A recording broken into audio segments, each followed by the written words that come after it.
Segundo libro de Samuel, capítulo 2, verso número 1. Vamos a continuar con nuestra serie, la autoridad delegada.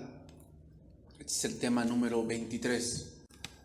El tema de este día, David, confirmado rey. Llegamos al punto que Dios dijo, más o menos del punto donde fue ungido a este punto de ser rey, han pasado cerca de 25 años. Imaginémonos, 25 años, más o menos, para llegar al punto de que David sea rey. Entonces vamos a emprender un ingrediente aquí. Dios nos ha prometido cosas, y hay promesas en la Biblia, bendiciones que podemos alcanzar. Pero un ingrediente para alcanzar eso es la paciencia. Hay cosas que van a llegar. Es decir, conforme pasa el tiempo y conforme vamos creciendo, la vida terrenal, llegan etapas que sí o sí van a llegar. O sea, que sí o sí vamos a tener que vivir. Es algo inevitable. El problema es que cuando adelantamos algo nos va mal. Ese es el problema, hermanos. Tenemos que entender que hay cosas que van a llegar. O sea, sí o sí van a llegar. El problema es que queremos hacer todo al revés. Eso que no ha llegado queremos hacerlo ahorita. Y lo que tenemos que hacer ahorita, lo queremos hacer dentro de 20 años. No es así. Entonces la impaciencia, hermanos, va a hacer que tengamos una vida muy difícil. Muy, muy difícil. O sea, vamos a empezar a lo mejor llegamos a obtener ciertas cosas, pero vas a tener que luchar el doble. ¿Por qué? Por la impaciencia, por la desobediencia que tenemos. ¿Por qué? Porque a veces nos ponemos en una posición de terquedad, de necedad, no comprendiendo que hay cosas que van a llegar. O sea, que son etapas que van a llegar a nuestra vida. Sí o sí van a llegar. Y cuando somos impacientes, no estamos listos para eso. No estamos listos. ¿Por qué? Porque adelantamos algo que sin duda iba a llegar, pero no estamos listos para hacerlo. Entonces empezamos a hacer otro tipo de decisiones malas. ¿Por qué? Porque empezamos mal. Entonces vamos a leer ahí, segundo libro de Samuel 2:1. Después de esto, aconteció que David consultó a Jehová, diciendo: ¿subiré a alguna de las ciudades de Judá? Y Jehová le respondió: sube. David volvió a decir: ¿a dónde subiré? Y él le dijo: a Hebrón. David subió allá, y con él sus dos mujeres, Ahinoam jezreelita y Abigail, la que fue mujer de Nabal, el de Carmel. Llevó también David consigo a los hombres con los cuales él había estado, cada uno con su familia, los cuales moraron en las ciudades de Hebrón. Y vinieron los varones de Judá y ungieron allí a David por rey sobre la casa de Judá. Y dieron aviso a David diciendo: los de Jabes de Galaad son los que sepultaron a Saúl. Entonces envió David mensajeros a los de Jabes de Galaad, diciéndoles: benditos seáis vosotros de Jehová, que habéis hecho esta misericordia con vuestro señor, con Saúl, dándole sepultura. Ahora pues, Jehová haga con vosotros misericordia y verdad, y yo también os haré bien por esto que habéis hecho. Esfuércense pues ahora vuestras manos, y sed valientes, pues muerto Saúl vuestro señor, los de la casa de Judá me han ungido por rey sobre ellos. Al ver la vida de David, hermanos, el cómo Dios lo ha ido llevando, el cómo el Señor lo ha ido entrenando, sin duda decimos: ¿cómo terminará esto? David no puede ser rey porque hay alguien más ocupando ese puesto. Pero también algo que aprendió David en ese tiempo es paciencia, hermanos. Hay cosas que van a llegar, como te lo dije. Es decir, están en el camino que van a llegar. Sin embargo, cuando no hay paciencia, eso nos hará un contrapeso. Entonces debes entender eso. Hay cosas que van a llegar. O sea, muchos dicen, es que yo quiero un coche, yo quiero un coche. Y eso va a llegar. Es que yo quiero un trabajo, ¿no? Y muchas veces el problema con los jóvenes es que tienen un trabajo y están ganando 500, 600 y ya piensan que ganan el mundo. O sea, si tú te prepararas más, tendrías un mejor salario. Pero te das cuenta de lo que hace la impaciencia, empiezas a pensar que con ese poquito que ganas es suficiente. Entonces dices, ya voy a dejar la escuela y me voy a dedicar a trabajar y a ganar dinero. Eso va a llegar. O sea, en algún punto de tu vida vas a tener un trabajo, ¿o no? Eso va a llegar. Pero ¿qué pasa? ¿Adelantamos algo? O sea, hay veces que es lógico que hay que trabajar porque no alcanza, ¿sí? Pero una cosa es eso y otra cosa es cuando lo hacemos porque me deslumbra la plata. ¿Y qué pasa? Adelantamos algo que sin duda iba a llegar y empezamos a tomar malas decisiones. Eso es lo que quiero que entiendan, hermanos. Hay cosas que van a llegar sí o sí, que tenemos que vivirlas. Sí van a llegar. El problema es cuando adelantamos algo, entonces tenemos que, como que queremos parchar eso con otra cosa. Y ahí es donde vamos de mal en peor. ¿Y qué hace todo eso? La impaciencia. La impaciencia. 2 veces David tuvo la oportunidad de, por decirlo de alguna manera, quitar a Saúl del medio.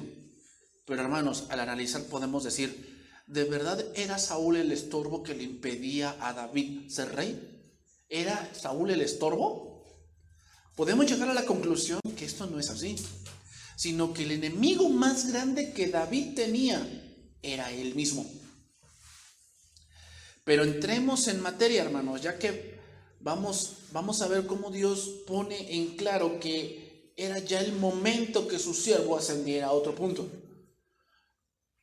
Hermanos, es importante entender esto. O sea, ¿cómo haces una transición? Porque recuerden que Saúl era de la tribu de Benjamín, era de esa tribu. ¿Cómo haces una transición política a otra tribu y otro nombre y otro hombre que no es de la estirpe de Saúl? Hermanos, es algo difícil. Lo leemos aquí, pues ya lo proclamaron rey. No es tan sencillo. O sea, imagínate, vienes de un punto donde hay un rey de otra tribu, de otras familias, y que murió trágicamente. Y ahora se levanta otro de otra tribu y de otras familias y quiere ser rey. Era difícil, hermanos. No era tan sencillo que David llegara a ese punto. Pero para Dios no hay imposibles. O sea, muchas veces, como jóvenes y como adultos, ya tenemos ciertos planes, ¿verdad?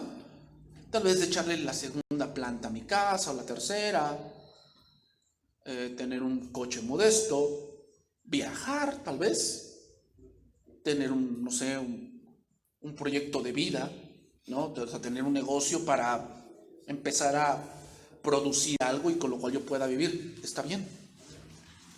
Está bien. ¿Y tú piensas que eso es imposible? Tal vez tu proyecto de vida es vivir en otro país. ¿Eso es malo? ¿No? Tal vez tu proyecto de vida es casarte. Tu proyecto de vida es tener un mejor empleo. Está bien, sí, eso no es malo. El problema es cómo llegamos ahí. ¿Lo vas a hacer a tu manera o como Dios te diga? El problema, ¿sabes cuál es el problema? Cuando tú dices, como Dios me diga, ¿sabes cuál es el problema ahí? El problema es el tiempo. Porque lo queremos así. O sea, yo lo quiero, Señor, y quiero que sea mañana. Con Dios no funciona así. Con Dios hay que tener paciencia y tiempo. Dices, ay, pastor, eso es lo que no tengo. Pues tienes que aprenderlo, porque con Dios se manejan así las cosas. Date cuenta, Abraham, ¿cuánto esperó para tener un hijo? Casi 30 años, más o menos, casi. ¿Cuánto esperó Israel para salir de Egipto? 430 años.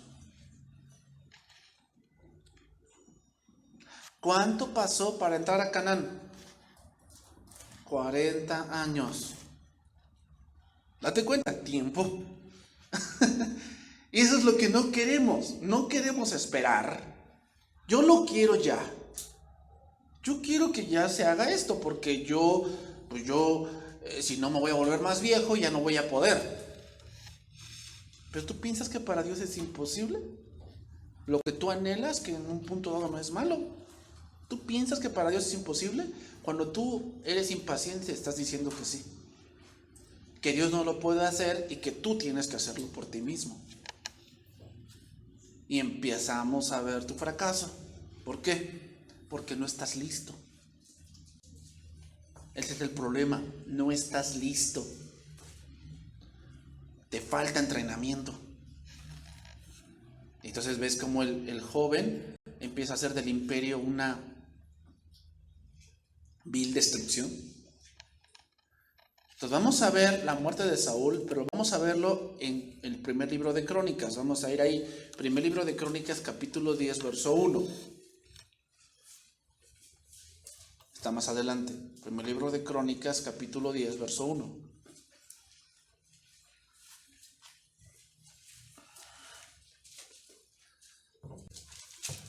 Entonces, hermanos,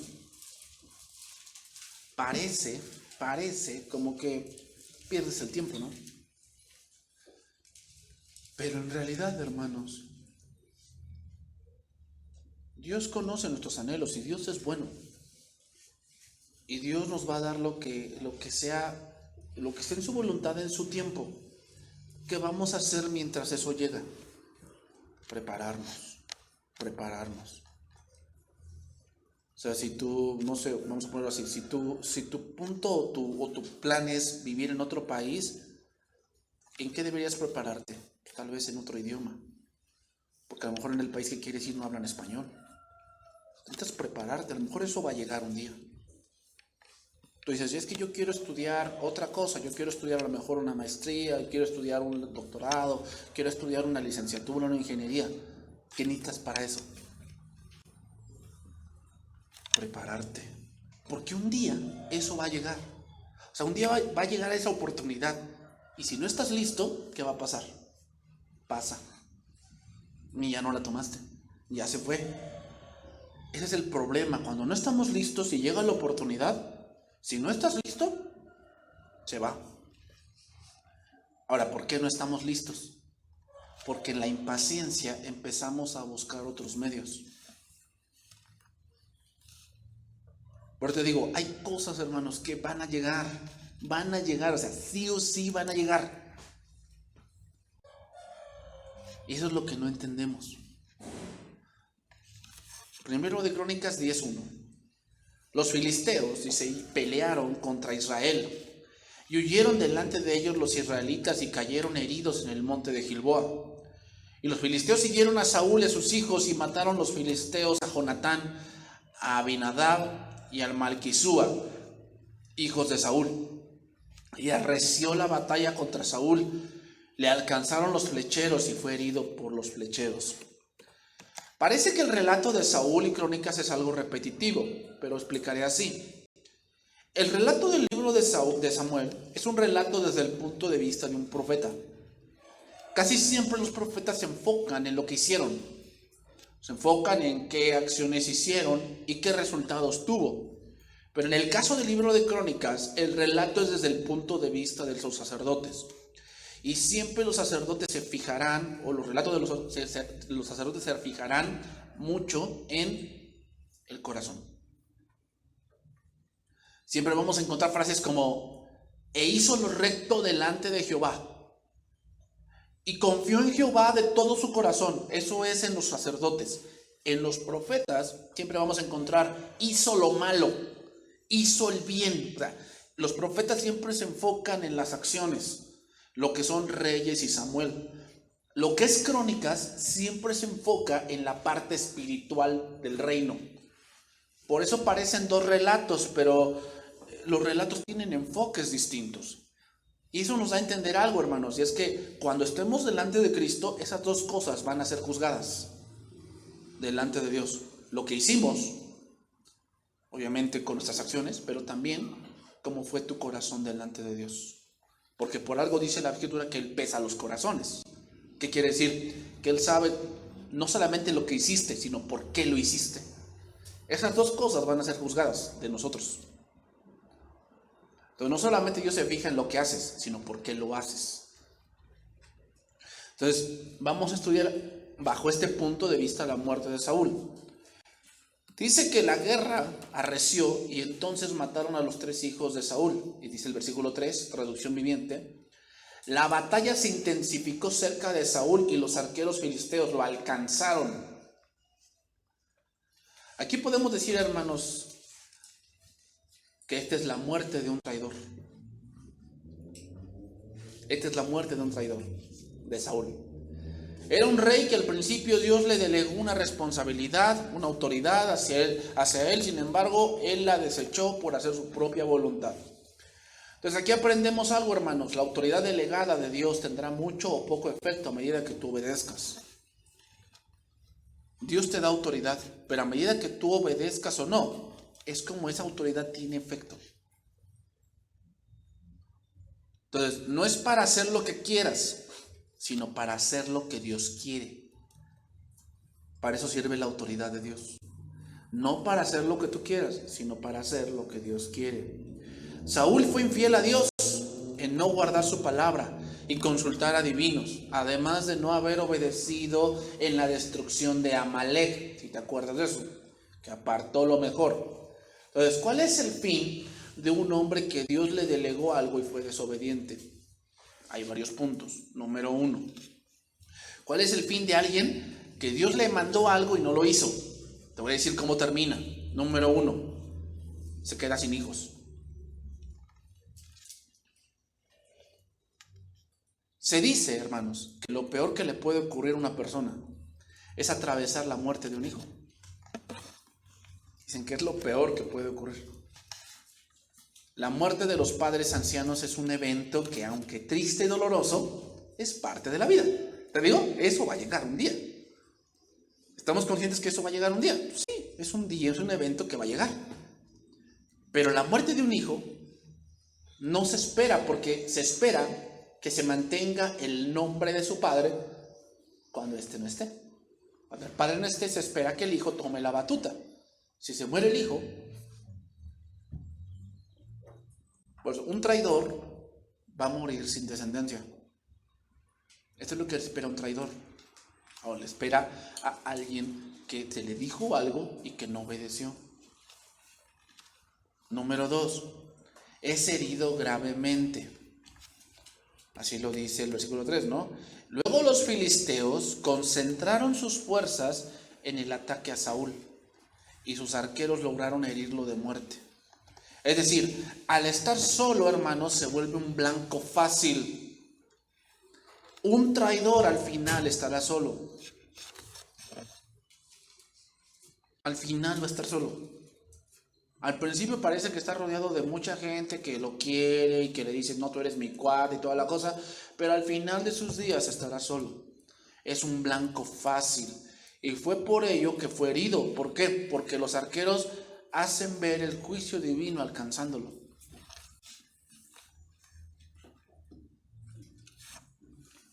Número 3, otra cosa. ¿Qué pasa con alguien que se le mandó algo y no obedeció? Comete suicidio. Versículo 4. Entonces dijo Saúl a su escudero, saca tu espada y traspásame con ella, no sea que vengan estos incircuncisos y hagan escarnio de mí. Pero su escudero no quiso, porque tenía miedo. Entonces Saúl tomó la espada y se echó sobre ella. Se suicidó. Palabra de Dios para todos, ese verso. Entonces Saúl le dijo a su escudero, toma la espada y mátame, para que estos paganos no vengan a hacer burla de mí. Pero el escudero de Saúl tuvo miedo y se negó a matarlo. Así que Saúl tomó su propia espada y se mató él mismo. Alguien desobediente, hermanos, empieza a pensar que el mundo estaría mejor sin él. Que su vida ya no tiene valor. Y esto empieza a suceder, hermanos, cuando ve la bendición en otros, pero en él solo ve miseria y desdicha.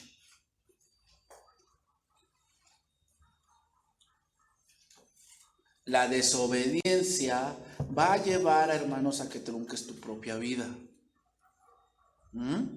La desobediencia va a llevar a que trunques tu propia vida. Versículos 5 al 7. Cuando su escudero vio muerto a Saúl, él también se echó sobre su espada y se mató. Así murieron Saúl y sus 3 hijos, y toda su casa murió juntamente con él. Y viendo todos los de Israel que habitaban en el valle, que habían huido, y que Saúl y sus hijos eran muertos, dejando sus ciudades, huyeron y vinieron los filisteos y habitaron en ellas. Hermanos, ¿qué pasa con el desobediente? Viene otro y disfruta. Viene otro y disfruta. ¿Dónde quedó toda su honra, sus monumentos que él mismo se había edificado? Pues quedaron en el olvido, quedaron en el despojo, y otro vino y tomó y disfrutó. Ay, hermanos, ¿cuántos desobedientes andan atesorando cosas y posesiones y mucho ahorro, pero al final él no lo disfruta?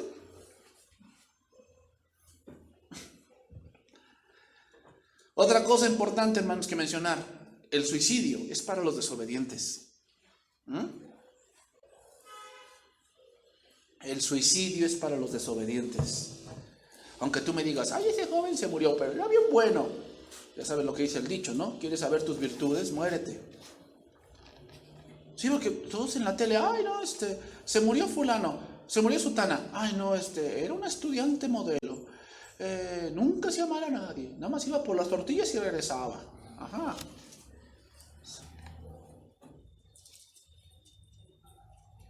Si un joven o una persona se suicida, uno de los patrones que tiene es desobediente. Si analizamos más su vida, te vas a dar cuenta de eso. Porque para llegar allí, hermanos, o sea, lo que se ha dicho, yo he leído documentos de eso, de gente que deja cartas, ¿no? Que deja cartas antes de que se mate. Y el patrón es que perdieron algo y se sienten miserables. Pero obviamente llevaron una vida desordenada. Hasta que llegan al punto que deciden quitarse la vida. Pero el patrón es ese. El patrón es: llevo una vida desordenada, pierdo algo, me siento miserable, me siento solo, me mato. Número 4. Otra cosa que pasa con un desobediente: colgaron su cabeza en un templo pagano. Dice ahí, primer libro de Crónicas 18. Sucedió al día siguiente que al venir los filisteos a despojar a los muertos, es decir, los esculcaban y les quitaban todo, hallaron a Saúl y a sus hijos tendidos en el monte. Y luego que les despojaron, tomaron su cabeza y sus armas y enviaron mensajeros por toda la tierra de los filisteos para dar las nuevas a sus ídolos y al pueblo. Y pusieron sus armas en el templo de sus dioses y colgaron la cabeza en el templo de Dagón. El entierro, hermanos, era algo considerado como una bendición que uno recibía luego de la muerte. No ser sepultado era vergüenza y deshonra.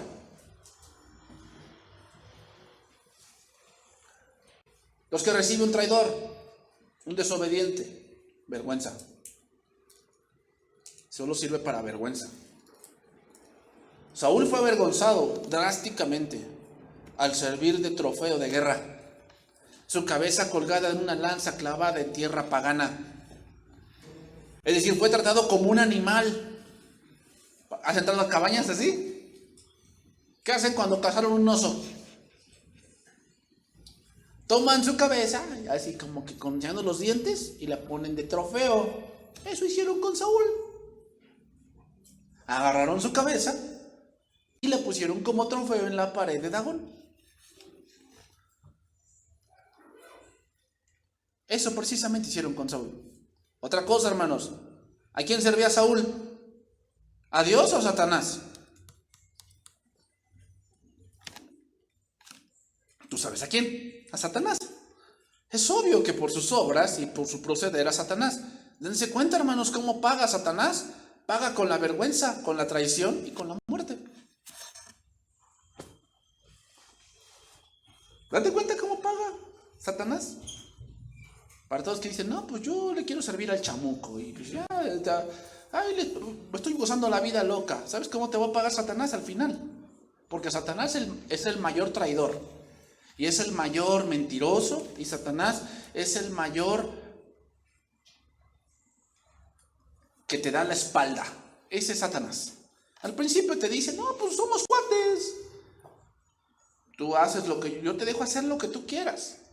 Yo te doy tantas cosas, pero no te das cuenta que al final él te va a traicionar.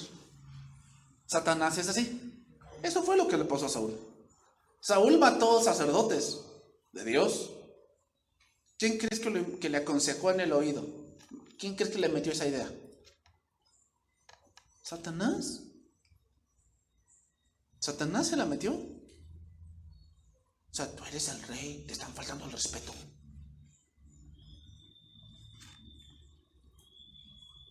No, tú eres autosuficiente, tú puedes hacerlo. Tú no necesitas que te manden, no te están diciendo qué debes hacer o no. Tú puedes hacerlo.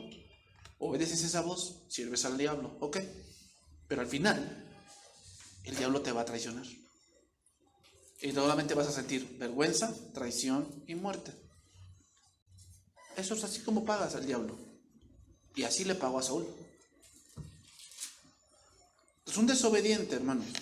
Drásticamente solo sirve para vergüenza. Nada más para eso sirve. No sirve para otra cosa. Número 5. Sus derechos fueron transferidos a David. Sus derechos fueron transferidos a David. Versículo 14 dice así: y no consultó a Jehová, por esta causa lo mató y traspasó el reino a David, hijo de Isaí. Traducción viviente dice ahí: en lugar de buscar la dirección del Señor, así que el Señor le quitó la vida y le entregó el reino a David, hijo de Isaí. Con la muerte, hermanos, se pierde todo derecho.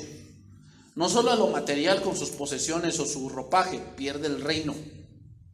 Un desobediente, hermanos, pierde derechos. Un desobediente pierde grandes bendiciones. Dios quiere bendecirnos, pero la condición es obedecer. Un desobediente piensa que hace cosas que le traen grande satisfacción, pero en su soberbia se siente fuerte, pero en realidad lo que pasa es que está perdiendo muchas cosas. Pero en ese punto no te das cuenta. En su apatía y en su gran orgullo se cree fuerte y tan capaz, pero no se da cuenta que eso poco a poco está perdiendo derechos y bendiciones que al final lo perderá todo. Dios quiere bendecirnos, hermanos, pero la condición es obedecer. Para eso están los mandamientos de Dios, porque detrás de ese mandamiento hay una bendición para ti. ¿Quieres la bendición? Obedece. Haz las cosas que Dios quiere que hagas. Haz las cosas que tal vez parecen difíciles, pero detrás de esa dificultad hay una grande bendición. Pero cuando tú tomas tu propio camino, lo único que estás haciendo es rechazar la bendición y conformarte con las migajas. ¿Qué sería mejor? ¿Todo o parte de algo? ¿Qué es lo que quieres tú? ¿Todo o parte de algo? Yo creo que todos queremos todo, ¿verdad? Bueno, la condición para eso es obedecer. Cuando tú nada más quieres parte de algo, es que haces las cosas a tu manera. Y Dios te da cosas porque Dios es misericordioso, pero podrías tener más. Pero no lo tenemos porque hacemos las cosas a nuestra manera. Entonces sí obtenemos cosas. Sin embargo, podríamos tener más. Número 6. Sus restos fueron sepultados como alguien normal. Había un cementerio especial para los reyes. pero Saúl no fue a dar ahí. Primer libro de Crónicas 10:11. Y oyendo todos los de Jabes de Galaad lo que los filisteos habían hecho de Saúl, se levantaron todos los hombres de valientes y tomaron el cuerpo de Saúl y los cuerpos de sus hijos. Aquí hombres valientes significa hombres esforzados que entraron a la tierra de los filisteos, llegaron hasta el templo, hurtaron el cuerpo de Saúl, bajaron su cabeza y se lo llevaron. O sea, fueron en misión suicida, porque era una misión suicida, o sea, adentrarte a todo el territorio de los filisteos, luego entrar en el templo de Dagón, bajar el cuerpo. Y hermanos, llevar un cuerpo no es tan sencillo. Si tú pesas 70 kilos, muerto, pesa 100, porque es peso muerto, de verdad. O sea, un cuerpo desmayado pesas como un costal de papas, así, no, muy pesado, ¿verdad? Entonces, fíjate la misión que hicieron. Tomaron el cuerpo de Saúl y los cuerpos de sus hijos y los trajeron a Jabes y enterraron sus huesos debajo de una encina en Jabes y ayunaron 7 días. Dice, así murió Saúl por su rebelión, con que prevaricó contra Jehová, contra la palabra de Jehová, la cual no guardó, y porque consultó una divina. Entonces vemos que Dios tuvo misericordia de él al dejar que sus restos fuesen sepultados. Pero hermanos, no tuvo la sepultura de un rey, ni el recuerdo de un gran rey. Por eso fue puesto ahí debajo de un árbol. ¿Cómo queremos ser recordados? Hay muchos que delante de Dios tendrán un árbol muy grande sobre ellos, de culpabilidad por ser infieles. Te voy a leer este pasaje, Mateo 24:44. Mateo 24:44. Por tanto, también vosotros estad preparados, porque el Hijo del Hombre vendrá a la hora que no penséis. ¿Quién es pues el siervo fiel y prudente al cual puso su Señor sobre su casa para que le dé el alimento a tiempo? Bienaventurado aquel siervo al cual, cuando su Señor venga, le haya haciendo así. De cierto os digo que sobre todos sus bienes le pondrá. ¿Cómo viene? Primero es siervo. Un siervo no tiene nada.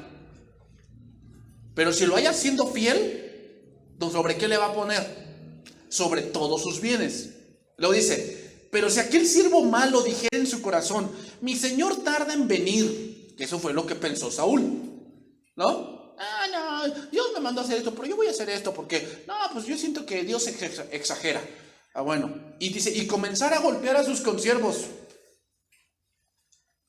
y aún a comer y a beber con los borrachos. O sea, significa, se entrega a los placeres. Eso significa, porque comer y beber no es malo, sino significa que es un placer comer y beber, pero es entregarse a los placeres. O sea, empezar a golpear a todos, y luego se entrega a los placeres. Vendrá el Señor de aquel siervo en el día que éste no espera y a la hora que no sabe, y lo castigará duramente, dice, y pondrá su parte con los hipócritas. Allí será el lloro y el crujir de dientes. Continuamos con el relato. Ya murió Saúl. Y al morir el rey, hermanos, el país entra en un estado de incógnita. ¿Qué va a pasar? Ahora, ¿quién va a ser el rey? Segundo libro de Samuel, capítulo 1. Ahora estamos a segundo libro de Samuel.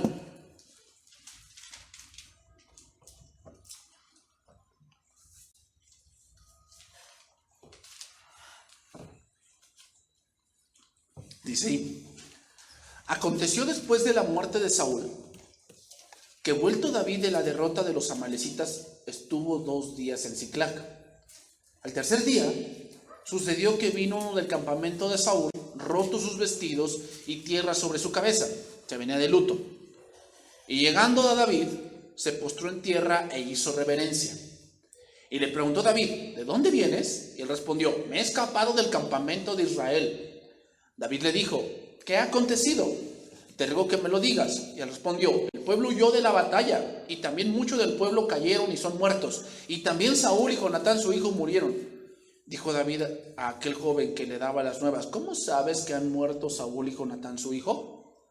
Y el joven que le daba las nuevas respondió: casualmente vine al monte de Gilboa, y allá Saúl, que se apoyaba sobre su lanza, y venían tras él carros y gente de a caballo. Y mirando él hacia atrás me vio y me llamó, y yo dije: heme aquí. Y me preguntó: ¿quién eres tú? Y yo le respondí: soy Amalecita.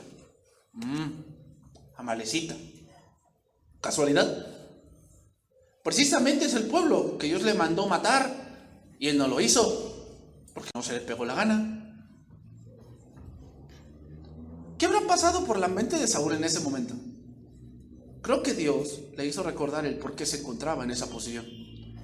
Parece paradójico, hermanos, pero al final estoy seguro que muchos saben el por qué terminan como terminan. O sea, al principio tú dices: no, me está pasando cosas malas, pero cuando va pasando el tiempo y analizas, sabes que te lo merecías. Al principio no lo entiendes, pero después, más adelante, te pones a analizar y pones a recordar y dices: híjole, sí me lo merecía. Eso que vivía, de verdad me lo merecía. Hay muchos que están en una cama de hospital y ahí se dan cuenta que se merecen estar ahí. Hay muchos que pierden un miembro, un pie, una mano, y al principio se sienten mal, se sienten enojados, pero después se razonan y dicen: me lo merecía por andar en este tipo de cosas. Al principio pueden ignorarlo, hermanos, pero más adelante Dios te pone algo enfrente que te confirma el por qué estás en esa posición tan lamentable. Y él me volvió a decir: te ruego que te pongas sobre mí y me mates, porque se ha apoderado de mí la angustia, pues mi vida está aún toda en mí. Fíjate lo que dice ahí, lenguaje actual, dice: entonces me ordenó: ven, acércate a mí y mátame. Estoy agonizando, pero no me puedo morir. Hermanos, muchos dicen así: ay, pues ya me muero y ya. Pero la cuestión es que de verdad te mueras. Porque muchos, así como Saúl, no se pueden morir. Sufren, pero no se mueren. Digo, la cuestión es que de verdad te mueras. Que sea: bueno, pues ya, si me da cirrosis o me da que ya no sirven mis riñones, pues ya me muero y ya. No, la cuestión es que te mueras. Esa es la cuestión. Porque hay muchos que tienen ese problema y no se mueren, y sufren, y les duele, y ya las drogas no les sirven. O sea, porque te meten droga para aliviar el dolor, pero a veces ya no sirve, y sufres, pero no te mueres.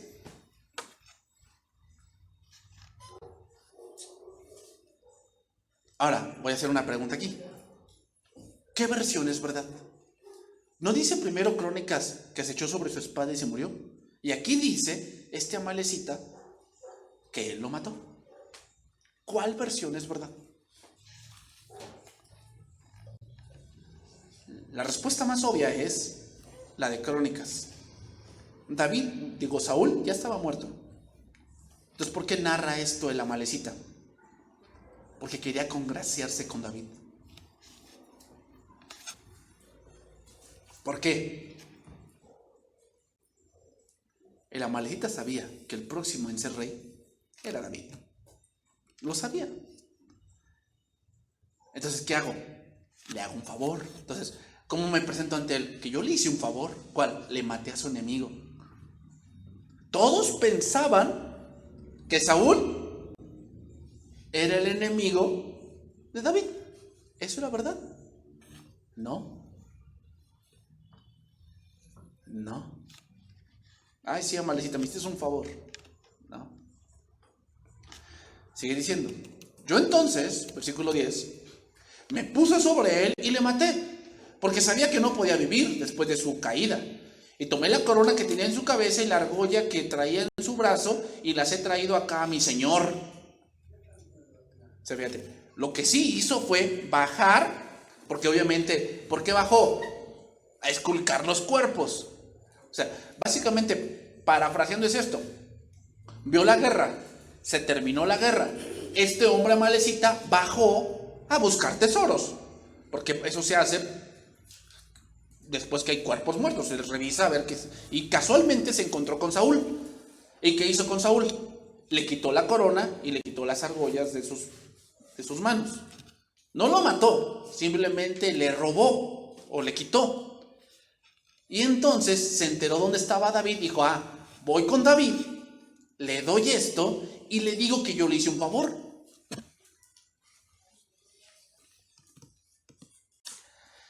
Entonces David, haciendo de sus vestidos, los rasgó, y lo mismo hicieron los hombres que estaban con él.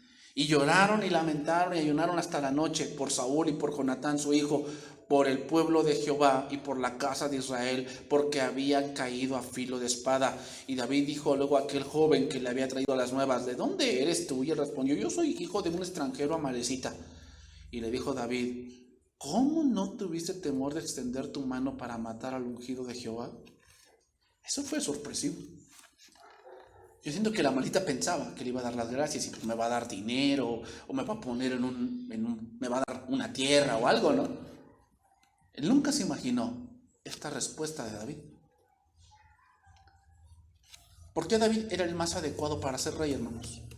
Porque su corazón comprendía los planes de Dios. Él no se alegró porque Saúl muriese. Él no se alegró, lamentó. El amalecita pretendió ser el autor de la muerte de Saúl, diciendo que Saúl seguía vivo cuando lo encontró. Entonces podremos decir que eso es lo que todo el mundo haría. ¿Qué? Dar las gracias porque eliminaste a mi enemigo. Pero David no pensaba de esa manera. Entonces llamó David a uno de sus hombres, versículo 15, y le dijo: ve y mátalo. Y él lo hirió y murió. Y David le dijo: tu sangre sea sobre tu cabeza, es decir, tu culpa. Pues tu misma boca atestiguó contra ti, diciendo: yo maté al ungido de Jehová.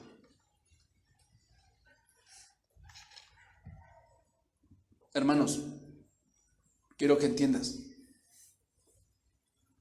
Cuando Dios te vaya a poner en un lugar, Él te va a poner. Pero te digo, hay cosas que van a llegar. Van a llegar sí o sí, van a llegar. Sé paciente, Dios te las va a dar. ¿Qué demostró con esto David? Que su mirada no estaba en que me urge ser rey, me urge ser rey. David no estaba así, que le urgía, ¿no? David sabía bien claro que un día llegaría a ser rey. ¿Cuándo? No lo sabía, pero Dios sí. Entonces debemos entender, David no andaba buscando llegar a ese lugar, sino que David fue poniendo las circunstancias, o Dios fue poniendo las circunstancias para llegar ahí, hermanos. David jamás vio como su enemigo a Saúl, y por ello jamás se alegró de su muerte. El día que se tomó de alguien como enemigo, pecó. ¿Sabes a quién se agarró de enemigo? A Urías. Y ese día que tomó de enemigo a Urías, ¿qué? Pecó. Pero de ahí en fuera, muchos lo traicionaron y jamás los tomó como sus enemigos. Esa es la diferencia, hermanos, entre Saúl y David. Ese es el hombre conforme al corazón de Dios. Hemos dicho cosas malas de David, pero también hay que decir las buenas. Y David, de verdad, es un hombre del cual podemos aprender muchas cosas. Entonces vámonos yendo por la parte final. Segundo libro de Samuel 2:1. Después de esto aconteció que David consultó a Jehová diciendo: ¿subiré a alguna de las ciudades de Judá? Y Jehová le respondió: sube. Dios volvió a decir: ¿a dónde subiré? Y le dijo: a Hebrón. David subió allá, él y sus dos mujeres, Ahinoam jezreelita y Abigail, que fue mujer de Nabal, el de Carmel. Entramos aquí, hermanos, en otra etapa de la vida de David. Después de la muerte de Saúl, quedó abierto el camino para que David se convirtiese en rey. Otra vez, hermanos, paciencia. Paciencia. Y esa paciencia hizo que David preguntara a Jehová: ¿qué voy a hacer? No luego se abalanzó al trono. No. Dijo: a ver, Señor, ¿qué hago? ¿A dónde voy? Y entonces Dios le dijo: ve a Hebrón. No había nadie que lo persiguiera, sino que ahora estaba libre. Pero qué interesante, hermanos, es que Dios sí le contesta a David y a Saúl no le contestó. Gran diferencia, ¿no?, entre Saúl y David. La paciencia. La paciencia, hermanos, es muy importante. Ser pacientes. Ser pacientes, saber que eso va a llegar. Va a llegar. Pero hay que ser pacientes. Que Dios nos lo dé. En su primera gran prueba de Saúl, se impacientó, ¿te acuerdas? Dice que el pueblo se le desertaba, entonces dice que se esforzó, tomó el sacrificio y lo sacrificó, y cuando terminó, iba llegando Samuel y le dijo, ¿qué has hecho? Dijo, es que el pueblo se me desertaba y tú no venías. Le dijo, locamente has hecho. ¿Te acuerdas de ese pasaje? Qué gran diferencia entre Saúl y David. Eso es lo que nos enseña algo, hermanos. Saúl es símbolo de la carne. Cuando haces las cosas en la carne, una de las cosas de la carne es la impaciencia. Vas a hacer las cosas porque a ti te urge. David es símbolo del Espíritu. Si estás en el Espíritu, uno de los frutos del Espíritu es la paciencia.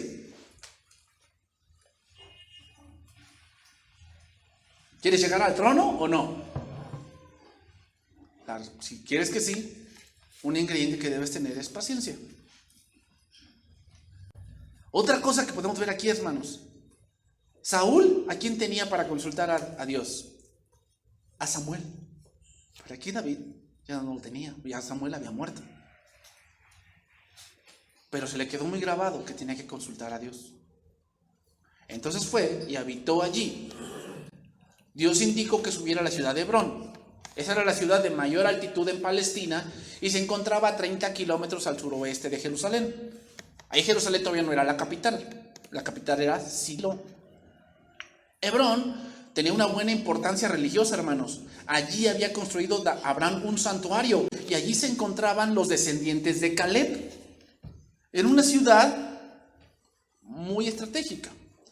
Entonces seguimos ahí. Llevó también David consigo a los hombres que con él habían estado, cada uno con su familia, los cuales moraron en las ciudades de Hebrón.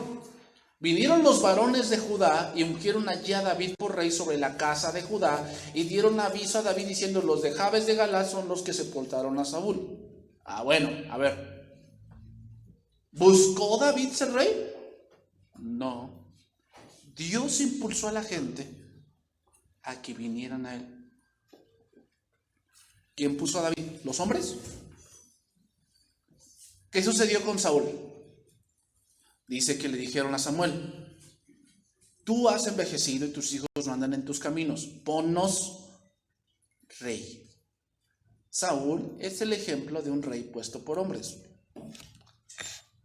Cuando un hombre es puesto por hombres, lo que va a pasar es que va a hacer lo que él quiere para agradar a los hombres que lo pusieron. En este caso, David no fue y dijo, vamos a hacer una reunión porque yo quiero ser rey. Él solamente habitó allí. Dios tenía su plan. Dios le dijo que fuera a esa ciudad, pero no le dijo, ve a esa ciudad porque ahí te van a hacer rey. No le dijo eso, nomás le dijo, ve y habita allí. Entonces, esto es algo interesante, hermanos, y es que cuando Dios nos dice que hagamos algo, intrínsecamente va a haber otras cosas que tú no estás viendo, pero que Dios sí ve.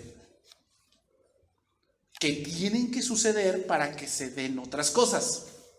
Si no hubiera habitado en Hebrón, la gente de Judá no le habría hecho rey. Pero Dios no le dijo eso, no le dijo, en Hebrón te van a hacer rey. No le dijo, nada más le dijo, ve y habita allí. David había sido ungido en secreto por Samuel en Judá. Y ahora el ungimiento para David es en público. Dios lo levanta. Fíjate, David fue ungido por rey 3 veces. 3 veces. Número 1, en vida de Saúl. ¿Te acuerdas? En ese momento cuando Samuel llegó y vio a todos los hijos de Isaí y le dijo, no, pues no son todos estos tus hijos, no, pues falta uno, el más chico, pues tráelo para acá. ¿Qué significaba esa primera unción? Que él era el sucesor de Saúl. Ese era el primer significado. Esa primera unción que Dios le dio a David daba a entender que David era el sucesor de Saúl. No iba a ser su hijo, iba a ser él. Número 2. Sobre una tribu. Recuerden que más adelante, hermanos, el reino se divide con el reino de Salomón. Vamos a ver después eso, por qué sucedió eso. Pero el reino se divide en el reino del norte y el reino del sur. Básicamente, ahorita, David, ¿en dónde reina? En el reino del sur.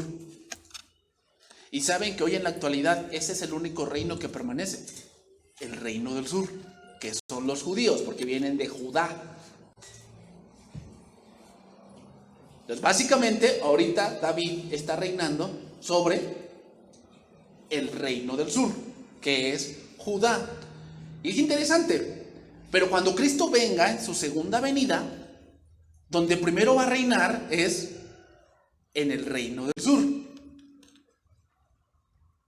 para que después se una el reino del norte, como fue después.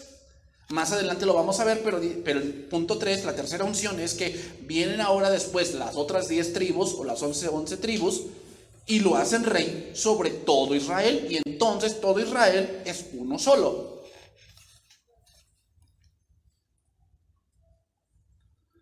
Entonces veamos, hermanos, cómo Dios lo va llevando. Eso es lo que debemos entender. Al ser ungido David, eso iba a llegar tarde o temprano. David fue ungido cuando tenía 16, 17 años. Y fue hasta como cuando tuvo 40, cuando te reinó sobre todo Israel. ¿Cuánto tiempo pasó? Casi cerca de 23 años. ¿Te imaginas cuánto pasó? Paciencia, hermanos. Hay cosas que van a llegar. Hay cosas que van a llegar. Enfócate en lo que tienes que hacer hoy. Hay cosas que tienes que hacer hoy, y por adelantar cosas no las haces. Y eso al final te va a pesar.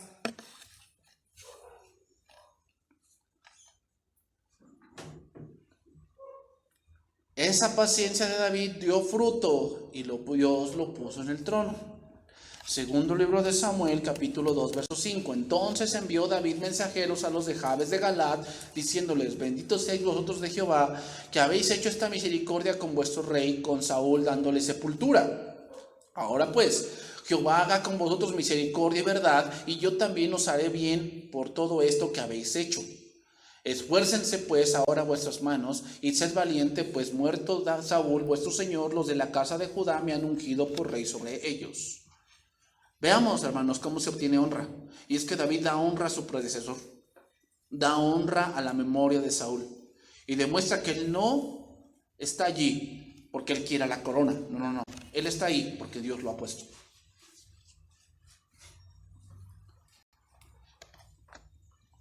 Hermanos, pasaron años para que David llegase a ser rey. Sin embargo, sucedió. Entonces, seamos pacientes. Cosas van a venir. Cosas que Dios ya dijo que sucederían van a llegar. Sin embargo, no debemos desesperarnos, sino debemos estar confiados y ser obedientes. Esas cosas van a llegar.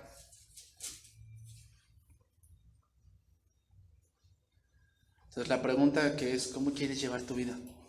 ¿Tranquila o la quieres llevar con angustia y lamento? La angustia y el lamento la traen la impaciencia de no saber que hay cosas que sí o sí van a llegar. Pero debemos estar listos para eso. Si no estamos listos, eso en vez de ser una alegría, se vuelve ¿en qué? En una agonía.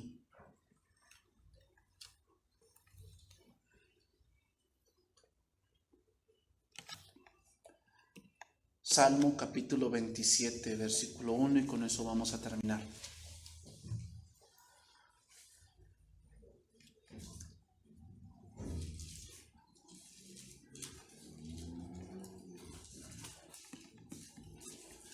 Entonces, hermanos, tal vez te dicen a ti: es que si no lo haces, pues te vas a volver viejo y ya no lo vas a poder hacer. Ten paciencia. ¿Tú piensas que David era viejo cuando comenzó a reinar? 40 años. A los 40 fue cuando Isaac se casó.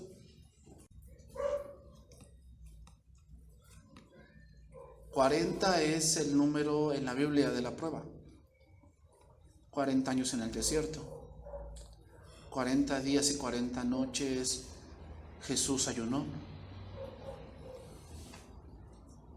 ¿Tú piensas que es una edad ya de viejentud? Estoy diciendo que debes llegar a esa edad para hacer muchas cosas. Lo que estoy diciendo es que la edad de los 40 es cuando tienes experiencia, pero a la vez tienes conocimiento.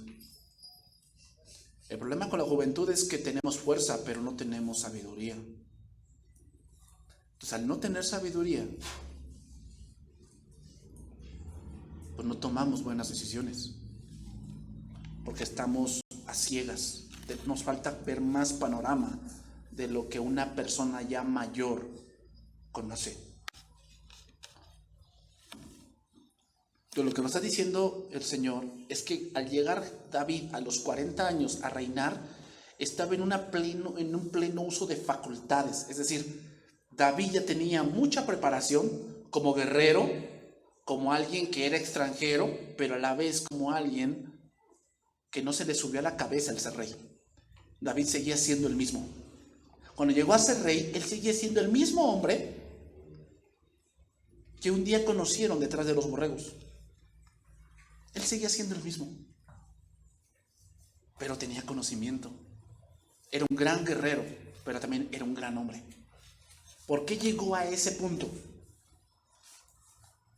Porque se dejó moldear, y cuando llegó a ser rey tenía todas las herramientas para gobernar.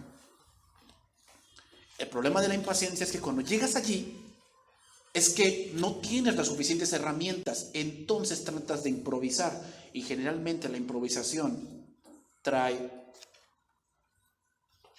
desgracia. Sin duda nadie nació sabiendo ser papá, nadie. Pero ¿qué diferencia hay entre ser padre a los 15 y ser padre a los 30? Son 15 años de diferencia.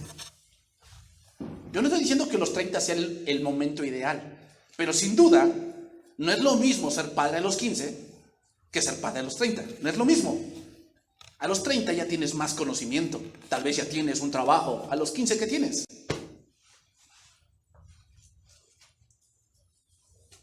Y en vez de que ser papá sea de alegría, ¿en qué se vuelve? En un peso.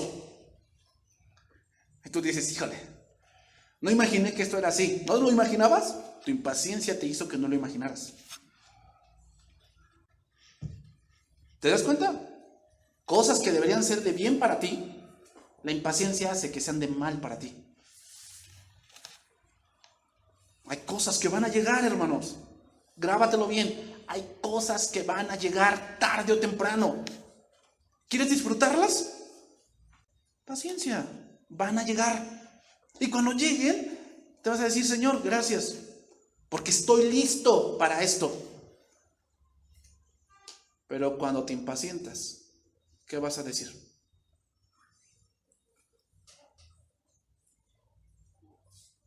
No sé qué hacer.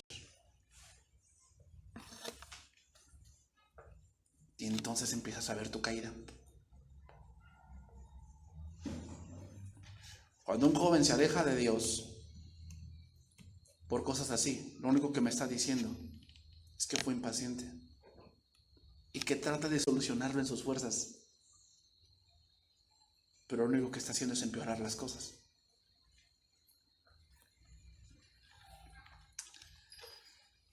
Salmo capítulo 27, versículo 1. Jehová es mi luz y mi salvación, ¿de quién temeré?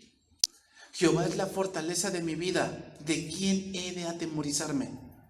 Cuando se juntaron contra mí los malignos, mis angustiadores y mis enemigos, para comer mis carnes, ellos tropezaron y cayeron. ¿Eso pasó? Sí. Aunque un ejército acampe contra mí, no temerá mi corazón. Aunque contra mí se levante guerra, yo estaré confiado. Y fíjate lo que dice David. Una cosa he demandado a Jehová y esta buscaré, que esté yo en la casa de Jehová todos los días de mi vida para contemplar la hermosura de Jehová y para inquirir en su templo. ¿Qué es lo que va a hacer que tengamos paciencia, hermanos? Te voy a dar la clave para que eso suceda, para que seas paciente. ¿Cuál es la clave? Buscar a Dios. Una cosa he demandado y esta buscaré, que yo esté en la casa de Jehová todos los días de mi vida para contemplar la hermosura de Jehová y para incurrir en su templo. Date cuenta, cuando alguien no busca a Dios, ¿cómo se vuelve? Impaciente, quiere hacer las cosas a su manera y quiere lograrlo por él mismo. Cuando tú buscas a Dios, muchos te van a decir, estás perdiendo el tiempo. Pero en realidad no es cierto, sino que estás esperando que lleguen las cosas en el momento adecuado para que de verdad las disfrutes. Pero eso solamente se logra estando con Dios, hermanos. Porque Él me esconderá en su tabernáculo en el día del mal. ¿Cuál sería el día del mal? En el que te llega la desesperación. Ese es el día del mal. Te llega la desesperación y quieres hacer algo. ¿Dónde te esconderá el Señor? En su santa voluntad, en su tabernáculo. Me ocultará en lo reservado de su morada. O sea, te va a enseñar por qué está pasando esto y que debes de ser paciente. Él te lo va a dar, pero no es el tiempo aún. Sobre una roca me pondrá en alto. Luego levantará mi cabeza sobre mis enemigos que me rodean, y yo sacrificaré en su tabernáculo sacrificios de júbilo, cantaré y entonaré alabanzas a Jehová. ¿Cuándo llegamos a ese punto?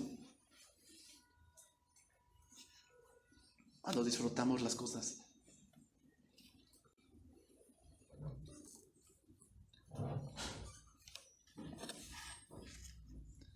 Oye Jehová mi voz con que a ti clamo.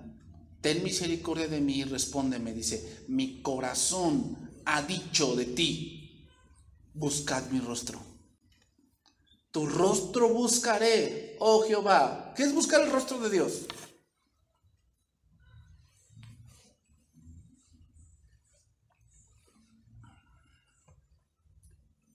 Buscar su palabra, buscar sus mandamientos.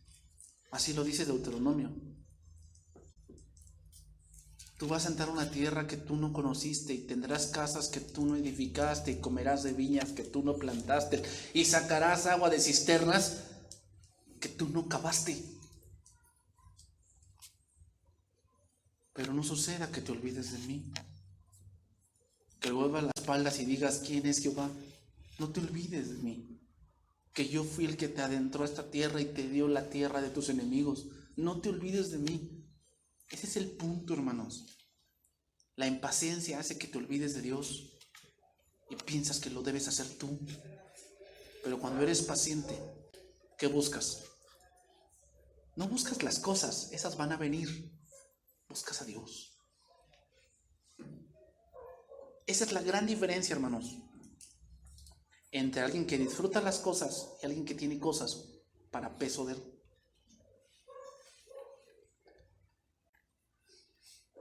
Vamos a orar, hermanos.